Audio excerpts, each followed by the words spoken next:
Hi and welcome. I'm trying to learn Selenology. Today, what's on the far side of the moon? And after we've done it, we're going to do leg injury prevention training. And if you participate in the leg injury prevention training, then it's very honest.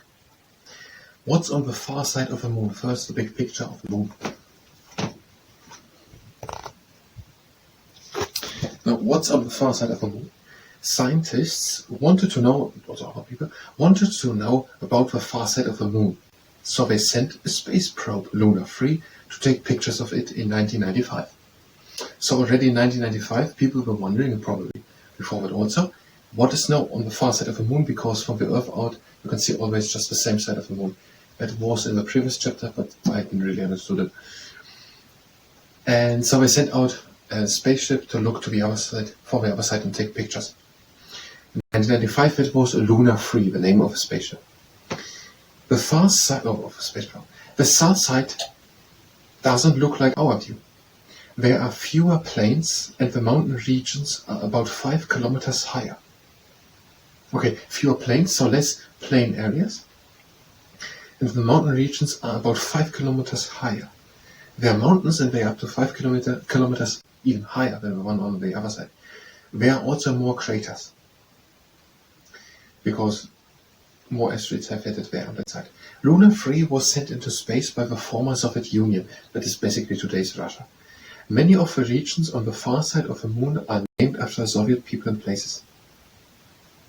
Okay, the people have given names to all these things on the moon, and they said at one part that they're having names on the other side which are after these craters, after seas and oceans, because the people in ancient Greek thought that it was like oceans, so March or something's called, whatever it is now. And now on the other side, because there was the Luna 3, which was a Soviet space probe, so many names there are after people from the Soviet Union or places. Okay, let's try to read the other side. Why do we always see the same side of the moon? A full moon always looks the same. As it orbits Earth, the moon also turns very slowly on its axis. So the moon is turning on its axis, and the spin and orbit move at the same time. So the same side of the moon will always face towards Earth. So when the moon is traveling around the Earth, when it makes one turn around the Earth, also the moon is making one turn around its axis. So it is always facing the same side. Now I think that is because the moon is on one side heavier as on the other side. And actually that is the whole explanation. A full moon always looks the same. Okay, that is so far not the explanation. As it orbits Earth, so the moon is orbiting Earth, once a month I think, the moon also turns very slowly on its axis. So the moon has an axis, there's the moon and an axis, and the moon is turning around its axis. So the moon is not still standing, the moon is turning on its axis. And the spin is the orbiting.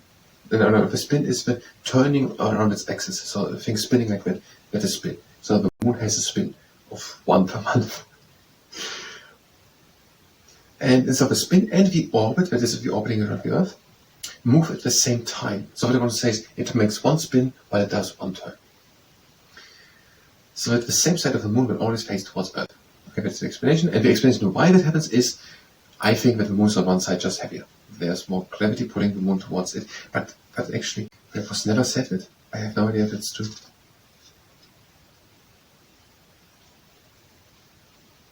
The ancient Greeks thought the dark spots in the moon were water. On the first maps of the moon, they were given water names such as March of Decay. But they are not. They are probably places where volcanic was. The dark spots are cooled lava that may have flowed on the surface billions of years ago. What's on the far side of the moon? Okay, that is the question, and the answer is basically the same.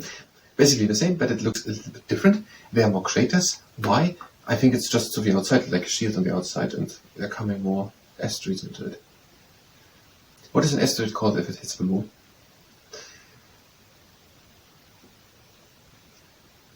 I'm thinking if I can say that. Does it make sense? There are coming more asteroids onto the far side. Why?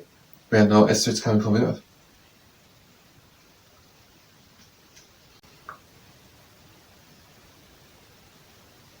Yes, it's so. If it's not really interesting since when it is like that. But if the moon is turning like that, there are no asteroids coming from Earth, never. As long as no just rockets up or something. So it's just on your side. That is why there are way more craters and fewer plains. Now we said it here on the picture. There are these plains. I don't really know what these plains are.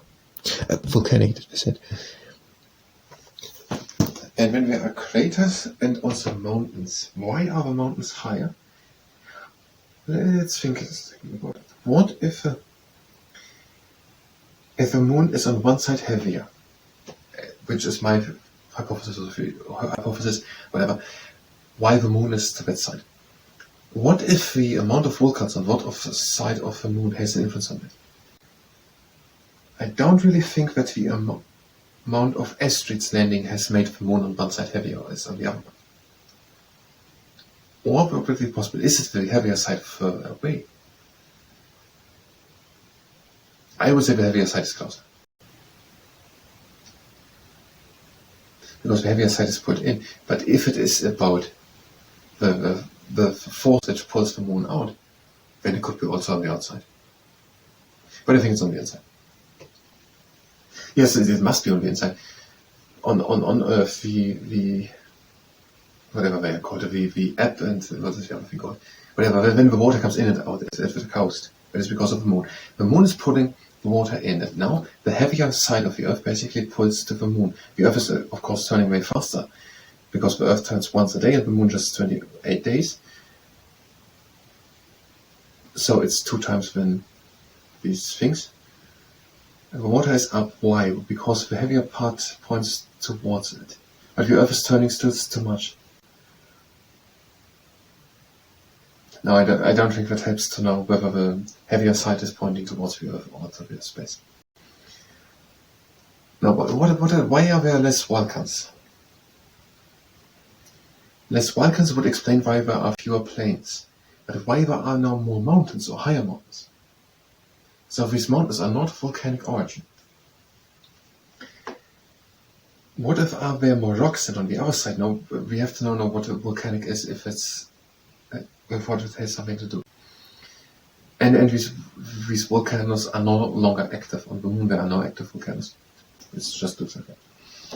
Okay, I think we have speculated enough. We will come back to it, and then we're going to do a presentation about it. We will maybe think about it, and maybe we got a good idea. What is the explanation of 2 or 3 things, or if not, we're just going to say these 2 or 3 things which were named here. Now, if you were here for Selenology, when you can go directly to the next part of Selenology, we will do now the leg injury prevention training. If you stay and participate in the leg injury prevention training, that is better to ask. We're starting with bringing one leg up, and with pointing it down. Mushroom.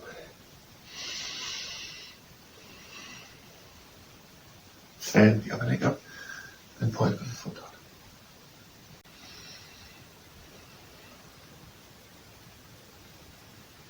And now take the leg at the ankle, make it straight back, and point the knee down to the ground.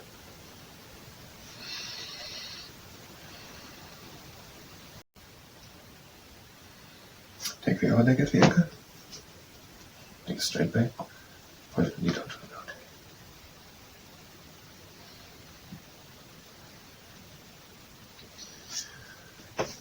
Now we have a pie pilcrow, bring the left leg up, and I'll bring it to the other side. Again.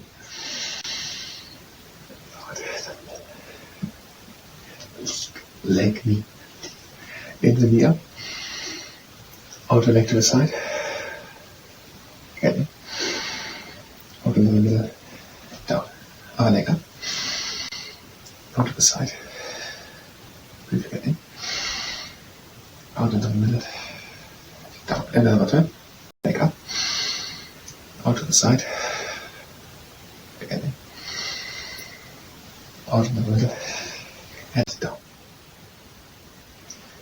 And now we're doing the direction. Oh yeah. We're bringing the leg up. Arms out. And we're bringing the arms on the one side. And over to the other side. And the middle, and down. Now the other leg up, And again, arms over to one side.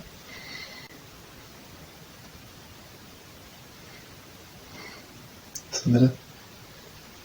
And over to the other side.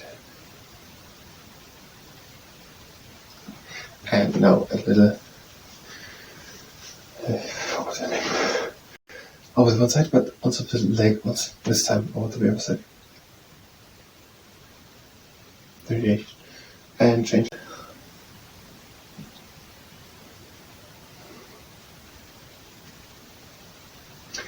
And the other leg up. And leg over to one side and the arms to the other one. Change.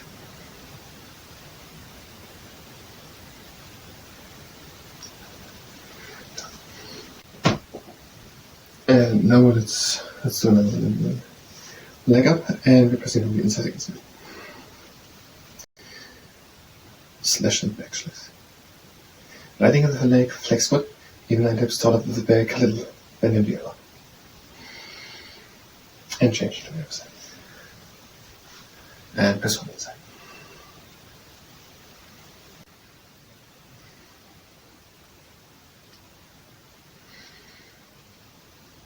And down. And now we step, a leg up, down, and up, down. Now the other leg. And now a horse, a leg in, and out, and in, and out. And change.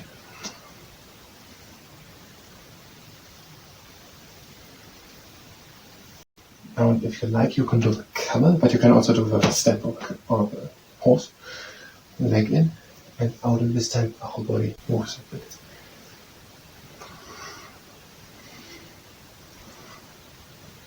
And leg change.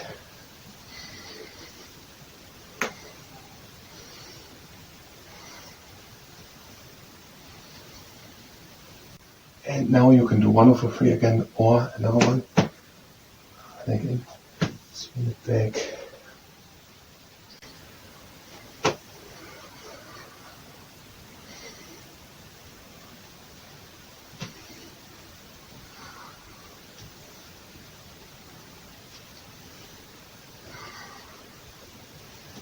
And change.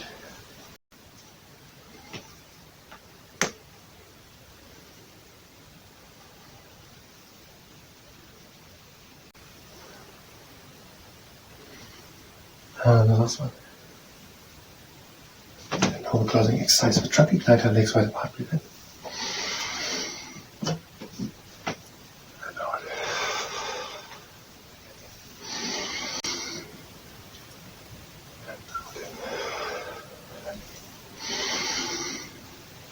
And breathe out, arms down, lower it in the arm up. And out for headstand. Let's pause for the leg in the first day. I thank you very much, and see you next time.